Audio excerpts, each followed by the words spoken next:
Assalamualaikum warahmatullahi wabarakatuh.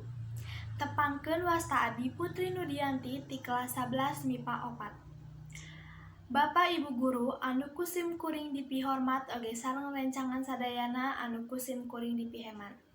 Puji syukur urang sanggakeun ka Nu Maha Kuasa anu tos ngalimpahkeun rahmatna ka urang sadayana supados sehat walafiat.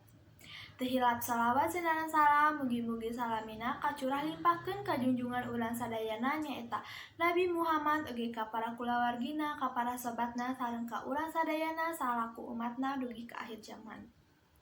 Hadirin anu dimulyakeun ku Gusti Allah.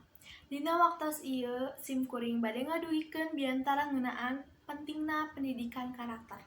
Pendidikan karakter merupakeun kagiatan pendidikan anu tujuanna pikeun kapribadian siswa janten langkung sae.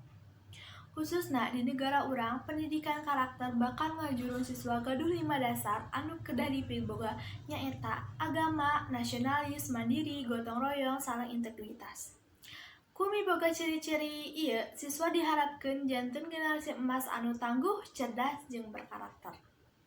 Para lingkungan sakola dina pendidikan karakter nyaeta pikeun nyalurkeun sareng ngaberkarkeun nilai alus sareng ngabantosan murid ngawangun karakterna kalayan nilai anu sae.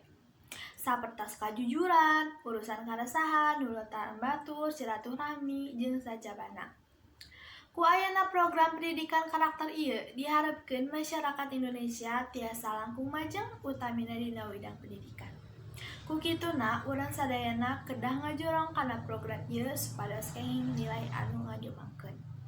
Cekap sakitu we anu kusim kuring sanggakeun, pamungkas pisanggem bilih aya basa anu kirang henteu seureuna atanapi kecap anu kirang beureuna rarapna mugi kersang hapunten. Wabillahi taufiq walhidayah. Wassalamualaikum warahmatullahi wabarakatuh.